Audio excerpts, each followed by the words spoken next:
talo goormaa buundada beledweyne loogu magac dari doonaa abwaan xadraawi. maxamed ibraahim warsame xadraawi wuxuu ahaa nin ilaahay hibo u siiyey hal abuurnimada iyo abwaannimada. xadraawi hal abuurnimadiisa waxaa lagu tilmaamaa inuu yahay nin soomaali u siman tahay, ahna iftiinka xilliga mugdiga saameeya ummadda. suugaantiisa oo dhanna waxay ahayd mid ka talisa aayaha ummadda Soomaaliyeed. suugaanta dhaxalgalka ah uu dhaafay abwaanka waxay lahayd dhan walba, sida jacaylka, halganka, garnaqsiga, dulmidiidka.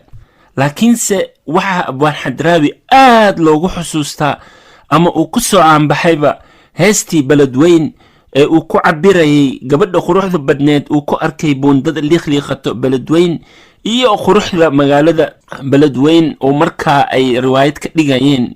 si kastaba ha ahaatee heesta ayuu wuxuu abwaanka ku gabagabeeyey duco aad u mug weyn oo u daceynaya magaalada beledweyn, taasoo odhanaysa: beledweyn allahayow ka dhig xiro badhaadheed, beerlula allahayow belaayada hareer mari.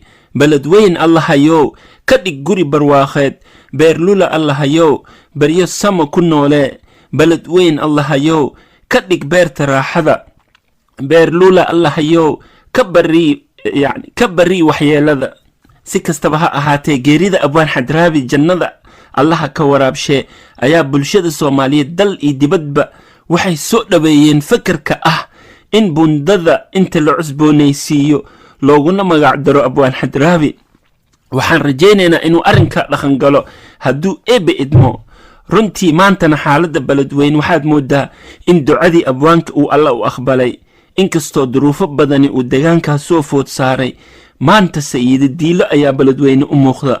mustaqbalkana waxay noqon doontaa magaalooyinka kuwoodii ugu shidan dalka hooyo hadduu eebbe idmo. waa walaalkiin Baazi Busuri iyo barnaamijkii Horumari Ummadaada.